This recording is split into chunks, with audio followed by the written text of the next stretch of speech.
Hi guys, can you hear me? Can you see me? Yes, ma'am. Awesome, great. So let's begin today's session. Keep your back and neck straight and very gently close your eyes. Sit in any comfortable posture.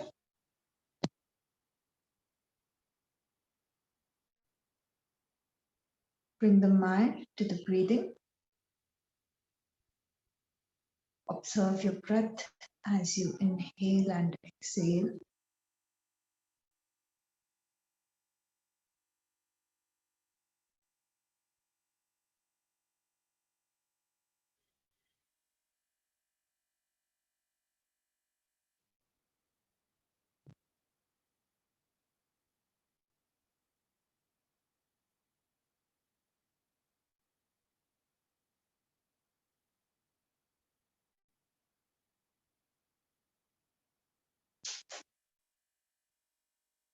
Slowly shift the attention to the body. Just make sure that your posture is correctly aligned.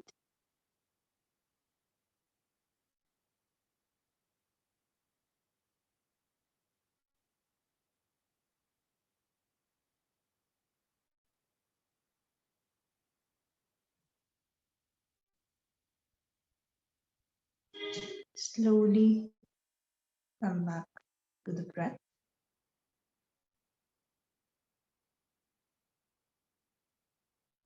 Begin to deepen the breathing.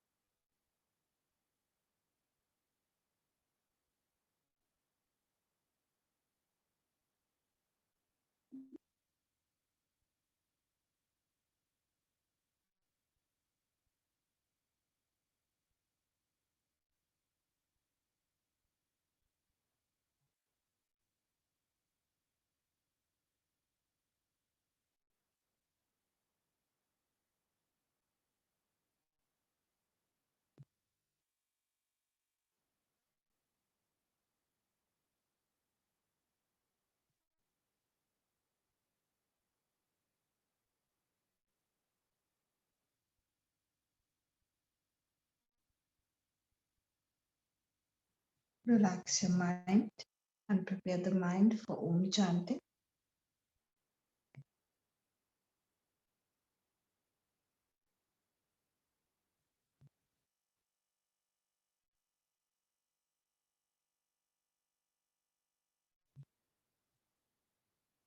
Take a deep inhalation for Om.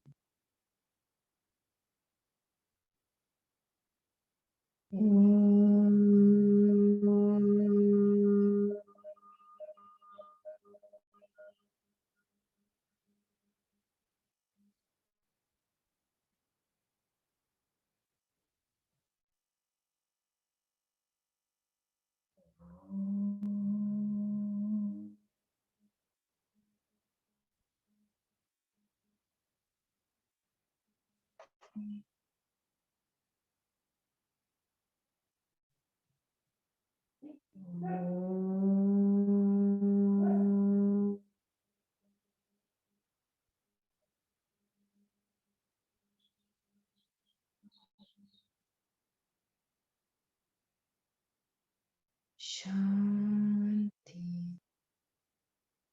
Shanti, Shanti.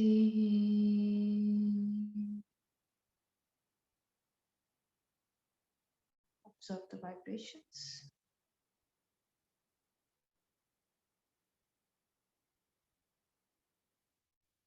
Join the palms together and begin to rub the palms together.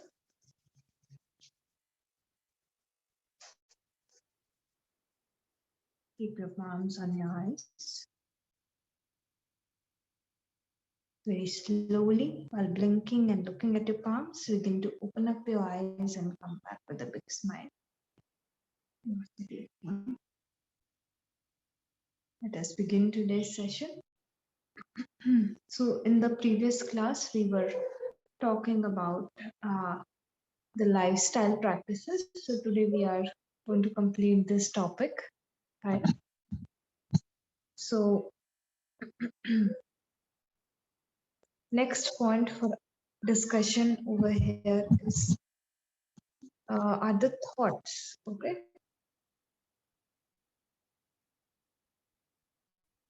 So yoga also emphasizes on the thoughts, which are VICHARA,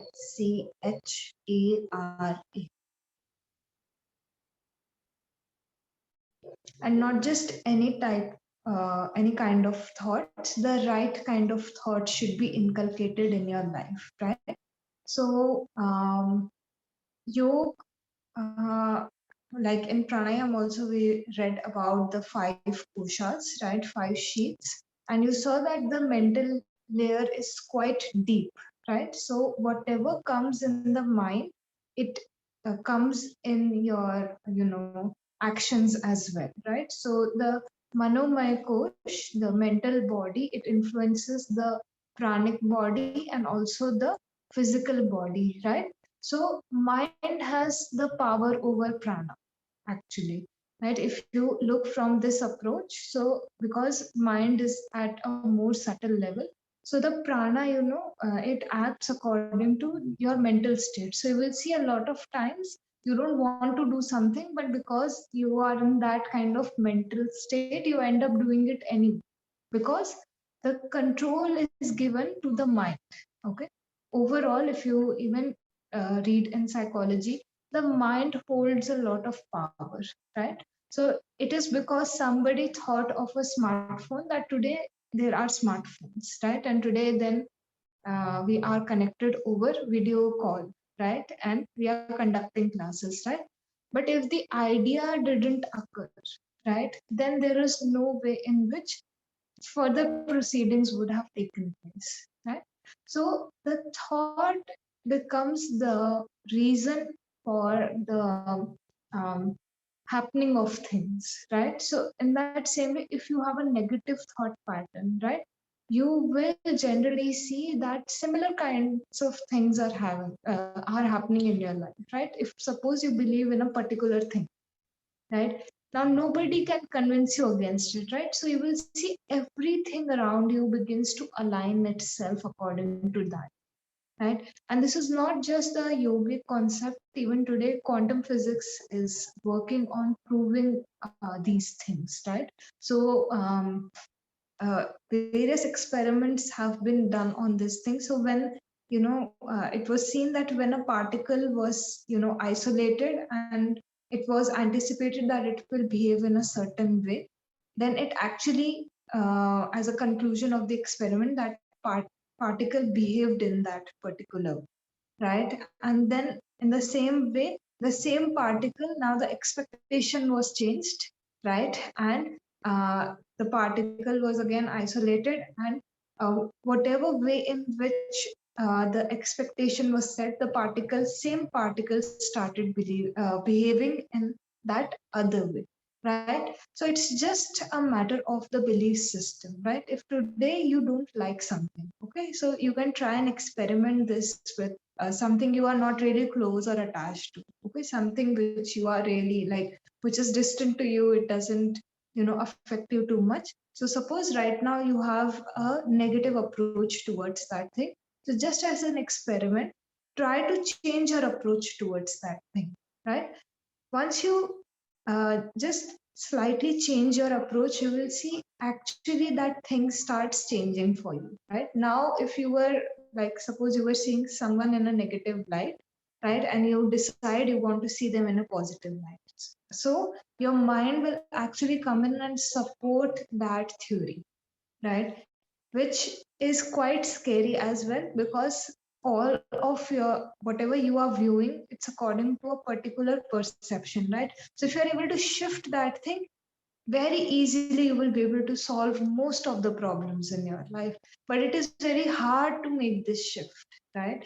Because your conscious mind is only controlling a portion of your reality. The main control is given to the subconscious mind, right? And it is very hard to access this subconscious mind, right? So only meditation, again, I will emphasize on this thing, only through meditation you can come to a more neutral approach towards things in life, right? It's only that practice which, gives you proper access into the subconscious mind, right? Because that is where you bring the conscious mind to a state of observation rather than a state of reaction. So whatever is happening, your subconscious mind is driving that thing, and the conscious mind is reacting to that thing, right? So in meditation, what you do, you bring the conscious mind in a state where it can sit back and just observe, right? It begins to see the patterns that you have formed over the years, right? We all have formed certain patterns and certain habits, right?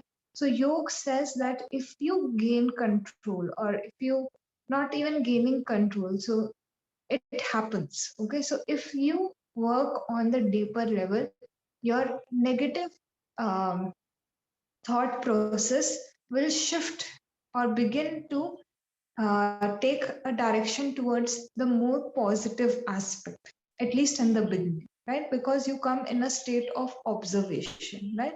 As it is, you are trying to see that thing, right?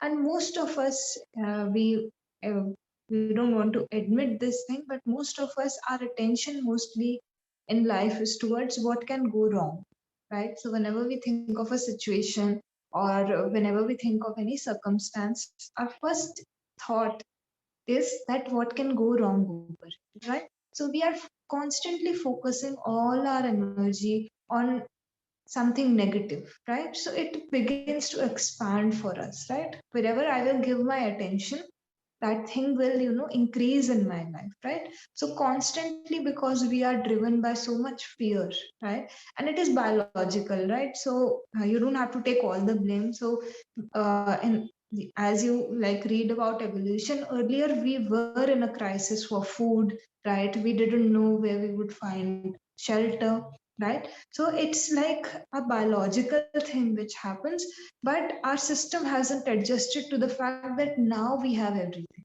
right? Now you guys have food, you have shelter, there is no worry about that thing. Even if there is, it's not as much, uh, like the uncertainty is not as much as it used to be in earlier times, right? In earlier times, there was, it was too uncertain, right?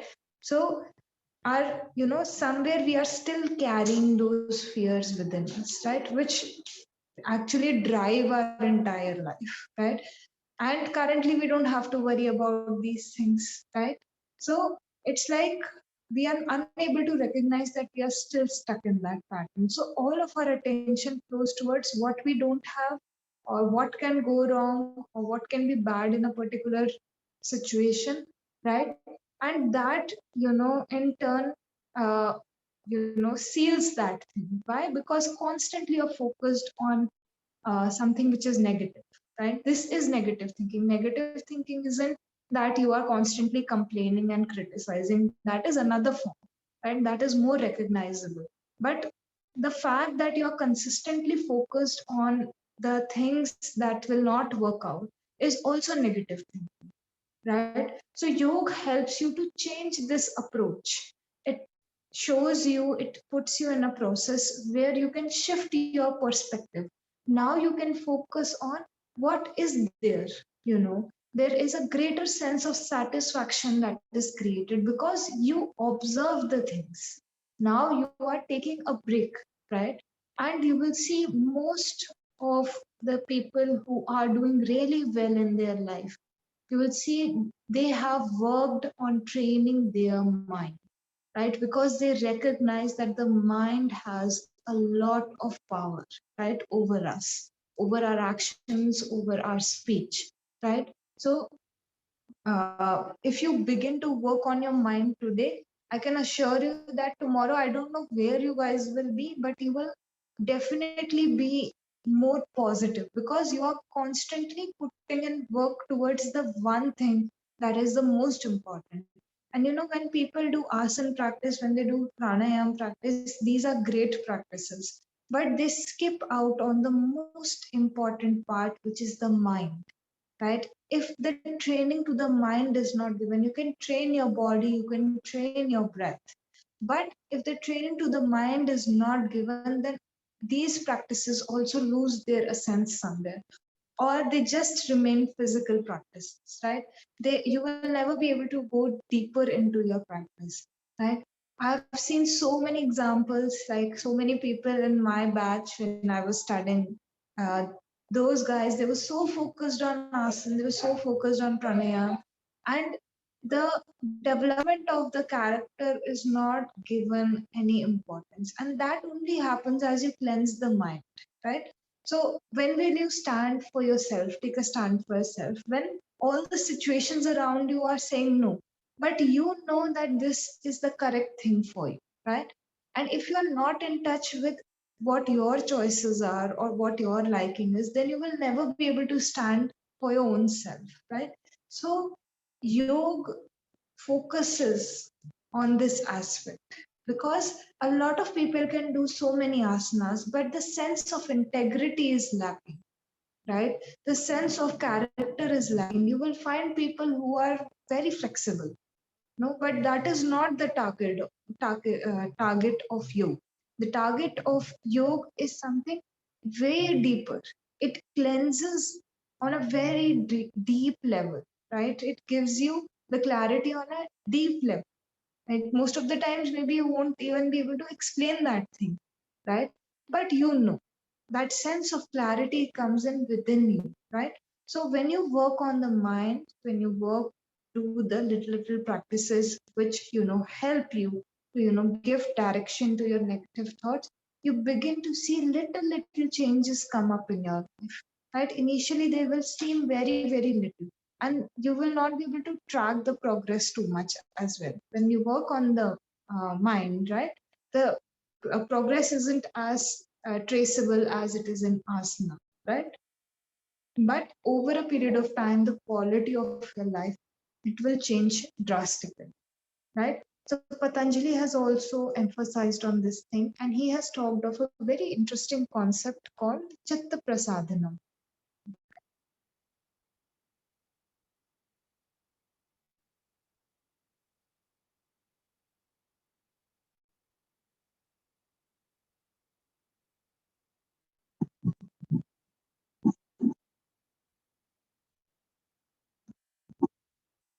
Chitta, Prasadhanam.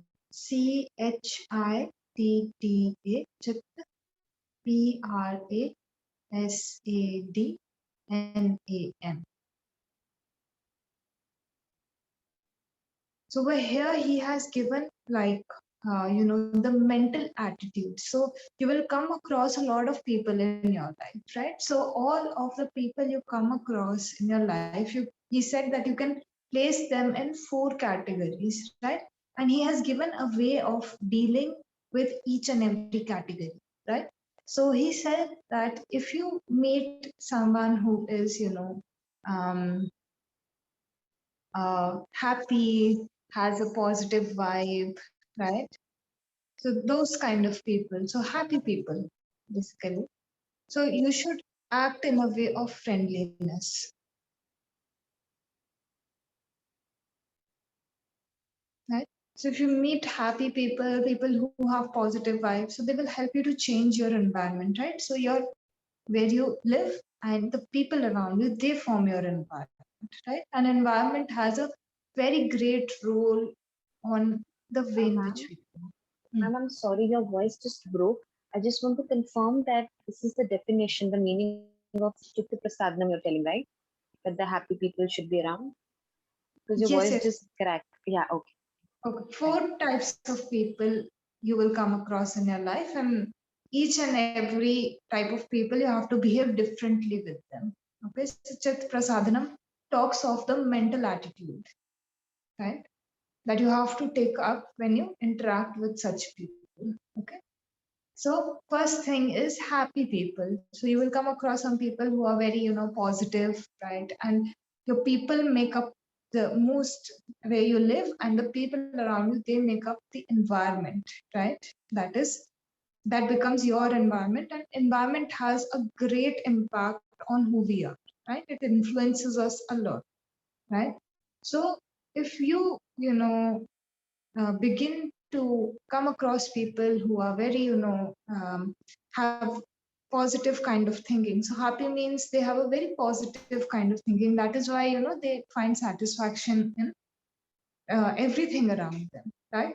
So these kinds of people, when you come across them, Patanjali ji said, be friendly towards them. Why? Because the people around you, they are just a reflection of you, right? So if you like some quality in someone, means that you have that quality within you, right?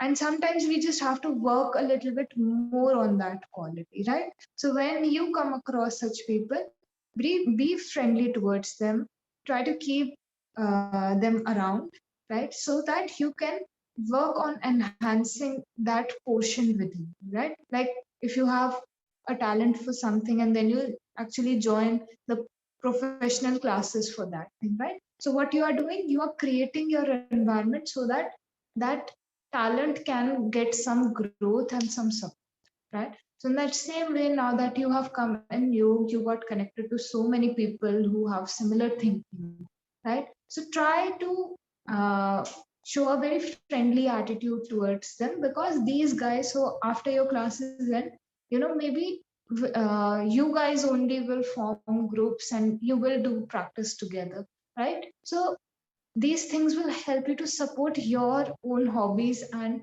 keep a check on your own development when it comes to especially yoga. So specifically, I'm talking of yoga right now, but in general, anything in life, right?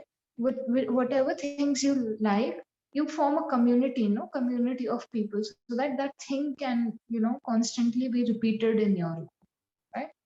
Then you will also come across people who are, sad, right?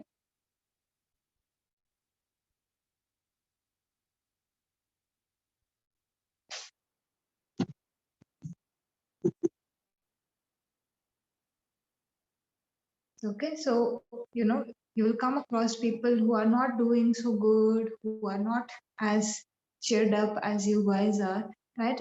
And Patanjali said towards those people you have to show compassion. Why? Because now this thing, as you walk on the path of yoga, this thing begins to become very, very clear that suffering is a part of life, right? Everybody faces some form of suffering or the other, right? And suffering has its own relevance, right? So suffering is the way of the nature to give you an opportunity to elevate yourself, to rise above these things, right? So it's nature's way of saying that now go on the spiritual, right? But you will see a lot of people who suffer, they go on other paths, right? They try to look for other solutions, right?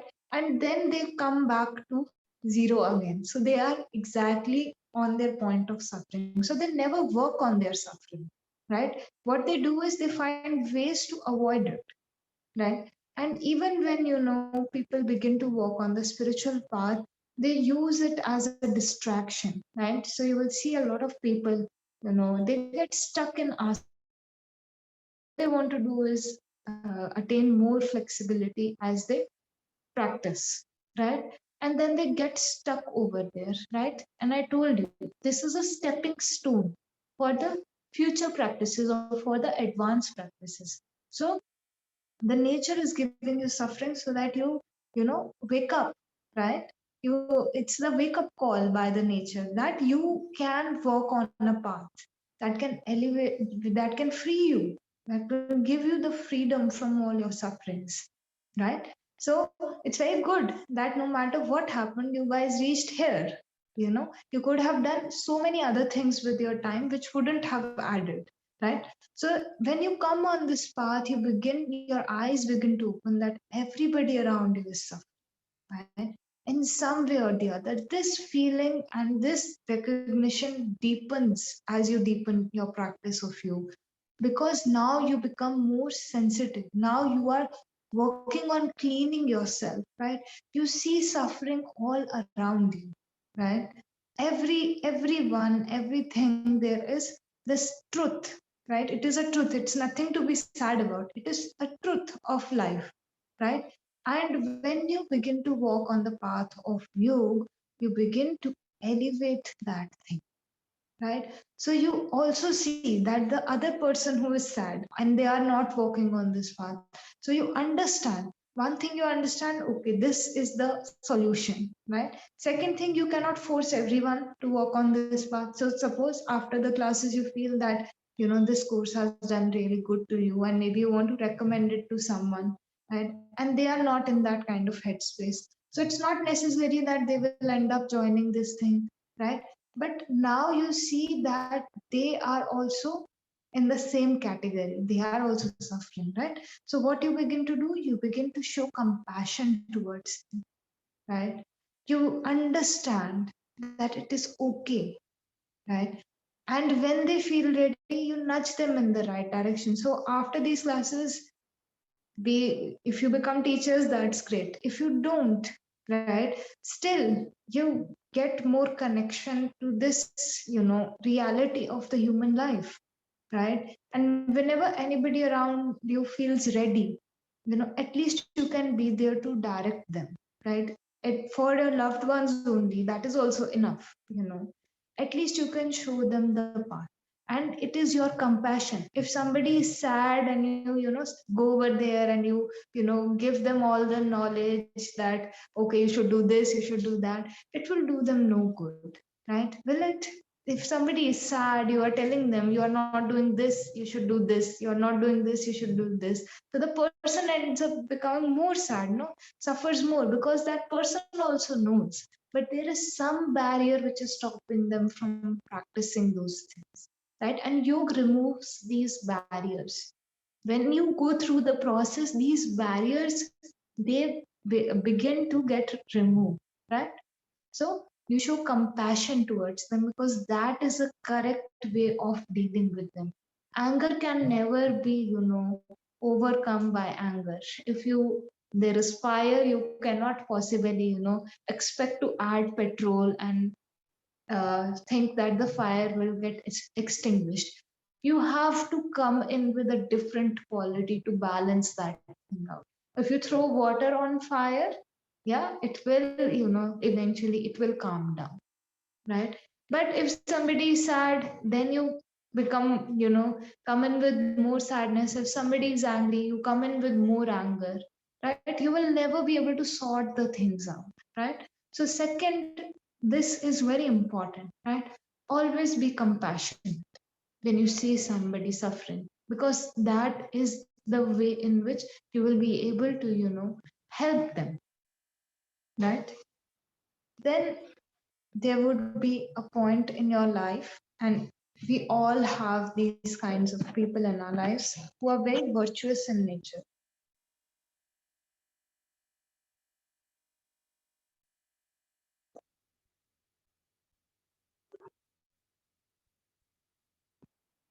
Okay, so the people who are very virtuous in nature, so these can be your mentors, right? Your parents, yeah, anybody seek anybody you seek in a time of crisis, or you go to them for some guidance when you are unable to understand the things in life. And in yoga, this becomes your guru, right? The guru that you choose when you walk on this path, who guides you throughout your path. So this person is very virtuous. When you look at them where you are, they are higher in their journey than you are, right? They are ahead in their journey than you are. So these virtuous kind of people, you should interact with them with a lot of joy, right? With a lot of happiness, because these people, they are going to give you the right direction. They are going to help you. Some of our mentors, they stay with us throughout our lives, right? No matter what circumstance you face, your mentors will be there with you. Same thing, most of your life, your parents are going to be around, right? In a very like normal understanding, I'm saying this thing. Yes. So your parents, they are your first mentors, right? So when you interact with them, interact with a lot of joy, right? Because your parents are going to have the best for you in their mind, right? I cannot say about any other person, but I've seen this thing, that parents have a tendency to stick around, right? So when I, made a lot of such decisions which were quite unconventional, I saw that, my parents, they stuck by my side. A lot of other people, they decided that, okay, we cannot understand this thing. But especially my father, so he's a very traditional and conventional man, right? And he is very, I can say conventional in his approach, right? So when I decided to take certain decisions in my life, so I expected a lot of opposition from him, right? And in fact, he became the most supportive person, right? I was expecting that he would say, okay, you cannot take these decisions. But he accepted those decisions, and not only did he do those things, he, supported me, right? So whenever I would need help with something, he was just one call away from me, right? And that is what helped me to see how strongly, I can fall back on him. Earlier, I didn't, I had a very, rough relationship with my father, right? But as my life has progressed, I see that he has been there, So these things, when you find virtuous people around you, keep them, right? Be very happy around them, right? Because they are supposed to be appreciated, right? So last kind of people that you will come across in your life are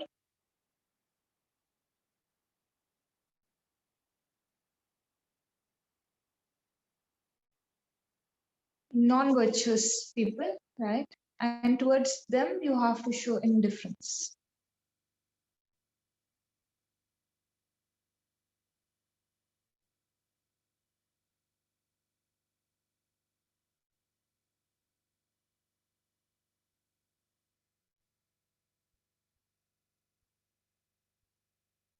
So there will be certain people in your life who will go out of your way, out of their way to harm you. Okay, and this is that category. Okay, so we all come across such people. Yeah, so we all have certain people in our life who, genuinely want to harm us, right? Not genuinely want to take care of us, genuinely want to harm us, right? And towards those people, you cannot change them, okay, or you cannot change their approach, but you can change your attitude towards them. And Patanjali ji says that you should show indifference towards them. Why? Not first thing is why. Why? Because they are anyway going to harm you. So either you can, let that impact you deeply, or you can become indifferent towards them. Now, indifference doesn't mean that you are showing them a cold shoulder or becoming cold, right? And internally, you are all like all the time this processing is going on. Why did they do this? Why did they do that? Right? So that is just a surface level behavior. When Patanjali is talking of these four categories of people and the kind of attitude you have to develop towards them, it's more of an attitude, right? It's more of a mental state that you develop, right? So when you come in contact with such people, indifference doesn't mean you don't interact with them or you ignore them, right? But the mind should be stable when you are doing this thing. So always check the state of your mind. If you are still reacting, if internally you still, you are generating anger, if internally you are still hoping that something bad happens to them, that means that you have control over your body, right? Good, that you are not shouting on them, right? You're not hitting them, right? But you don't have, still you need to work on the mind, right? Because mind is going in constant reaction, and that is the most important thing for us, right? So we have to reduce the reactiveness of the mind. So indifference means that even if that person is around you, right? Sometimes we work in places or we study in places where there is no way in which you can avoid that person, right? Or that situation, right? So at least you can work on the way in which your mind is reacting. You can reduce that reactive state of the mind and try to come more on terms with whatever is there. And again, this is very easily talked of, but very hard to do. Okay, and only meditation can help you. Again, I told you guys, that is the core practice. That practice is going to help you in all other aspects as well, right? So saying is very easy, but when it comes to the practical portion, it becomes really, really difficult. So the more time you give to meditation, the better you get at this. Okay.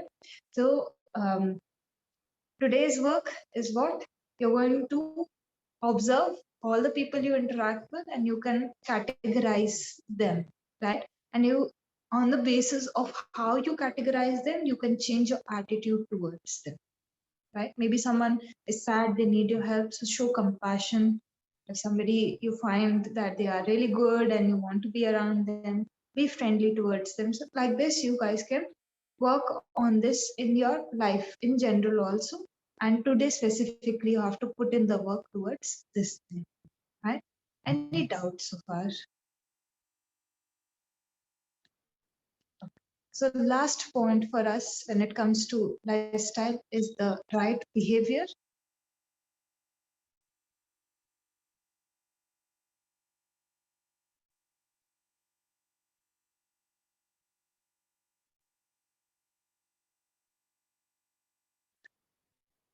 Wait, I'll just write that. Ma'am, behavior, achar, I think so it's the meaning. We discussed yesterday. Are we going to discuss further about it? That was conduct. Today we are talking about behavior. So behavior is, I tell you, wait, let me write Okay, down. okay.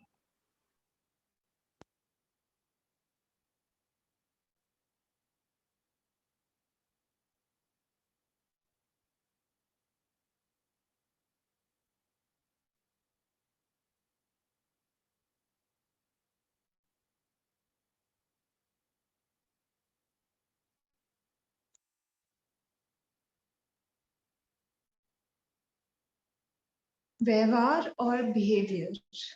Vyayahar.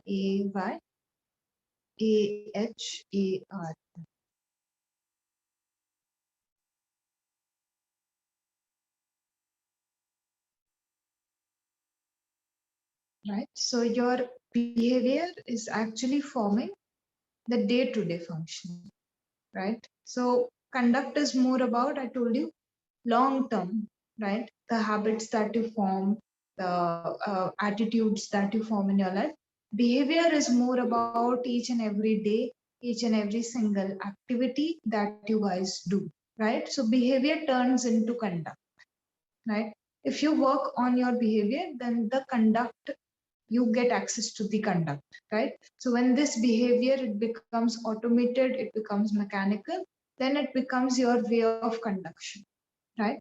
So when we are talking of behavior, again, the even though Patanjali has also talked about this, right? So he said that the more you surrender your actions, right? The more you are detached. So even Patanjali, when he talks of it, and Bhagavad Gita, they are on the same page about this thing, right? And it comes back to our earlier definition, that is perfection in action, right? So when we talked of the perfection in action, we discussed certain qualities of the action and how it should be, right? So when we are talking of the right behavior, we are doing the task as a sense of responsibility. Now responsibility and duty doesn't mean that it is a burden, it is just something you are supposed to do, right? So when the right behavior is talked of, one thing is the task is done as a sense of, covered as a sense of duty. And then second thing is there is detachment, right? So if you constantly get attached to the results of whatever you are doing, you will end up having a lot of suffering in your mind, in your life, right? So to leave the attachment behind, right, and to work rigorously on whatever is given to you, right? So when even Patanjali he talks of it, so he says that he gives the concept of Kriya Yoga, right? We will discuss in our future classes also what Kriya Yoga is exactly, right? So when he gives this concept, he says that doing the work with a lot of dedication, right, and also constantly reflecting back, on what you are doing, right? So this reflection, it helps you to cleanse the mind. It helps you to see which action is good for you, which action is not good for you. So good and bad is not decided by, something that is written in a book. Anything that, makes your life better, it's good for you. Okay, so you should take that path. Don't look out for the general standards. Your experience should tell you which what thing is good for you and what thing is bad for you, right? When you deepen your awareness, so this is very important. So suppose you eat chips, right, and you think it is good for you, okay, because you are so disconnected from your own body, you feel that that thing is good for you, right? So this doesn't mean that you just go haywire with this concept. If your sensitivity is there towards the things, then you become a better judge of what is good and what is bad for you, right? If you eat chips and now you are doing yoga, you will actually feel how much it is harming you or how hard it is for your body to digest that food, right? So take your sense of awareness along with you when you are making this judgment for yourself, what is right and what is wrong, right? And whatever is good for you, it will never harm you, right? And it will make the quality of your life better. So if today you are doing something and it is good for you, after 1 year the kind of development you will see in yourself because of that thing, it's going to progress only, right? I'm not saying all the days are going to go up, it's going to go up, but eventually the curve is going to move up only if something is good for you. It might be difficult for you to follow up on, it might be tough, but if it is good for you, it will show results. And over a long period of time, the results are shown, right? So don't categorize the things on the basis of easy and tough, right? If the things are good for you, you will find the will and motivation to follow up on them. And these little things only, they are going to add and make your entire life, right? So before you know it, all of the things that you do every day, they are influencing your life greatly, right? So when you add the practices of yoga, when you add the practices of the right behavior, right, where you are constantly reflecting, where you are constantly surrendering your actions, you will see that eventually it becomes the right conduct. And as it becomes the right conduct, the entire quality of your life, it changes completely. Everybody who has ever been successful, they have only worked on the little things. They never had all that they needed, right? But because they changed their approach, because they set their mind in that direction, they did everything they were supposed to do, and they had a positive mindset, they were able to achieve their goals, right? So they did not win a lottery someday, right? Or anything extraordinary did not happen in their lives. Most of the people who are quite successful today, they built up their things step by step. Only a few of them, they were very lucky, right? Or they inherited the things. All other people, they just understood how you have to approach, right, the thing, how you have to keep your mind calm and stable. And that is what led them to the to the place where they are now successful, right? So any doubts? Today we have finished this topic, tomorrow we will start with our next topic. Any doubts in anything? No, ma'am. All right, great. So let's close our session for today. Okay, how do you deal with people who are angry? All right. So, see, people who are angry, they are in a very reactive state at that point of time, right? So, now when you get angry, at least you can look at your breathing, you can see the changes that are happening in the body, but maybe the other person cannot do that same thing, right? So, first thing, you can suggest them this, all right? If they are very close to you, you can ask them to, observe themselves when they get angry. So, this thing, especially the breathing, it's very easy to observe, right? If you feel that this is not the case, maybe it's somebody in your workplace or somebody you're not really close to, but still they show a lot of anger towards you, then all you can do is again go to that point of indifference, right? You should not react when they are angry. First thing is this.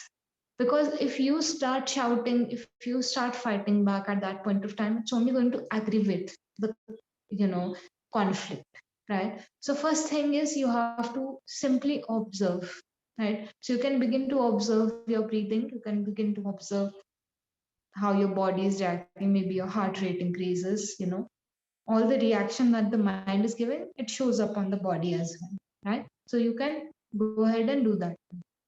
And once that person calms down, so anger is not a constant state, right?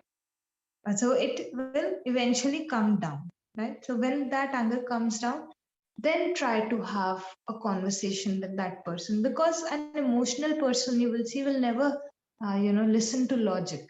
So suppose you are right and you are giving the logical argument for that thing, but that thing will not reach the other person because the emotion is very high. When the emotion is very high, the mind stops working, right? So you have to allow them to settle down during that situation.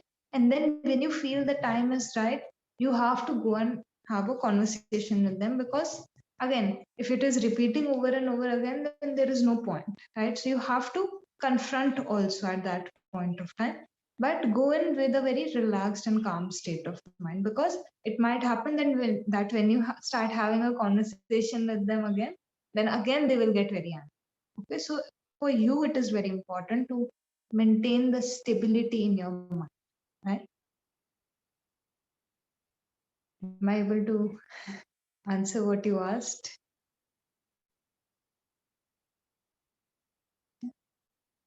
All right, great.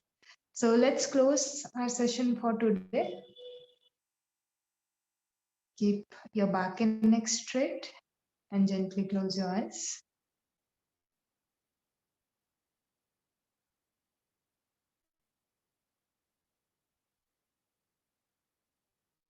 We will chant Om one time, followed by 3 Shantis. Take a deep inhalation for Om.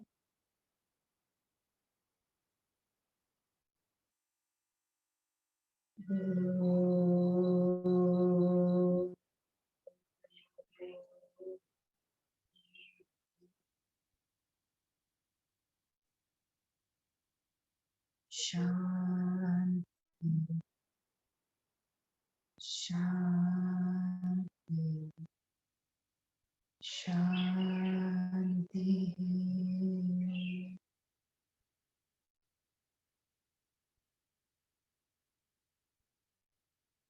Join your palms together, gently bow down. We will end our session with a sense of gratitude.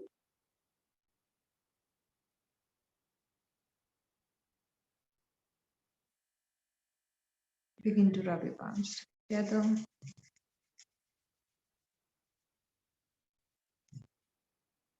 Keep the palms on the eyes.